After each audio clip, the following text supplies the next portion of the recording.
This link bar is delicious. Excuse me, sir. Oh! You got content butter in my link bar. You got link bar in my content butter. Hey, this is really good. This stuff is super delicious. It's two great tastes that taste great together. Google two-factor ranking cups. Yes, friends, your approach to SEO can be both tasty and effective.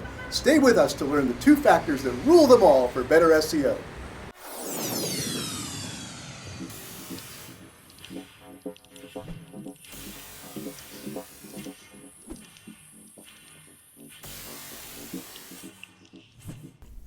Eric, recently you've been talking about something you call a 2-part ranking model. Now, before we get into the details of what that involves, can you tell us the origins of the concept? Sure, Mark. Earlier this year, I was part of a live hangout with Andrei Lopatsev of Google. During that session, this happened. Would it be beneficial to us to know what the first two is? Could webmasters build better sites if they knew what the first two I can tell you what they are. It's content and links pointing to your site. So there we have it. Google says that the 2 most important factors for ranking are content and links to your site. I provided strong backup for the power of links in a study I published, which you can read at the link on your screen right now. So what about the content factor? Well, from my experience, I think many organizations could dramatically improve their SEO just by creating better quality content and more effectively promoting it. But so few bother to do that. Okay, so the 2 factors in your 2-part ranking model are content and backlinks. So is that all we need to think about for SEO now? Well, of course not. I mean, that would be a gross oversimplification. There are still a lot of other things you can do that will help your SEO. These are things like a better information architecture, making better use of SEO tags, and good usability and all that. But I think it's undeniable that all of those take a second priority to content quality and links. And when you come down to it, a lot of those other elements of SEO, like title tags, headers, use of synonyms, page layout, and all the things that you mentioned, they'll all in some way contribute to the quality of the content and its usefulness to the reader, right? Right. So how do the 2 parts, content and links, interact? Is there a way we should view them in relationship to each other?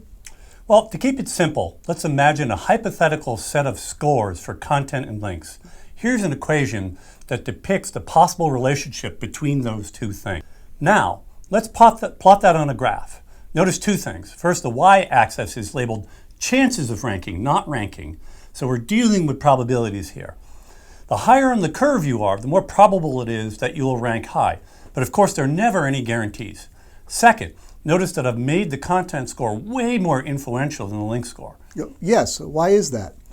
Well, think about it. If your content isn't at least good quality, and it doesn't do a good job of satisfying a user's query, or if it provides a poor user experience, then it really shouldn't have any chance of ranking in the first place, no matter how many links you get.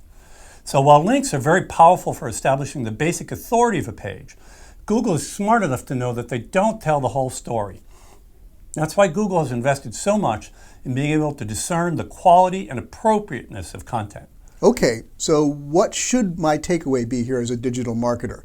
How do I apply this in a practical way? My goal with my 2-step ranking model is to simplify SEO for most people without oversimplifying it. But making it simple in no way implies there's not a lot of hard work to be done in order to be successful. Far from it. Look, it comes down to the 2 things that have always been true for successful companies. Make really good stuff and market it effectively. In the case of content marketing, the good stuff is the content that goes above and beyond in creating delight, trust, and respect in your target audience. The marketing part is effectively sharing and promoting that content, getting in front of the right eyes. And if it's really good, that's where the earned link opportunities kick in. Thanks, Eric. Now, folks, what you just heard is only a taste of what you'll find in Eric's in-depth article on the 2-part model over on the Moz blog. Be sure and go to the link on your screen now to read the whole thing. And join us every Monday for another episode of Here's Why. What you got there, Mark? You explained that we get optimum SEO performance when we have outstanding content that earns relevant links. So I've combined great content and valuable links into one neat little SEO package. Cool. Can I see it? Sure.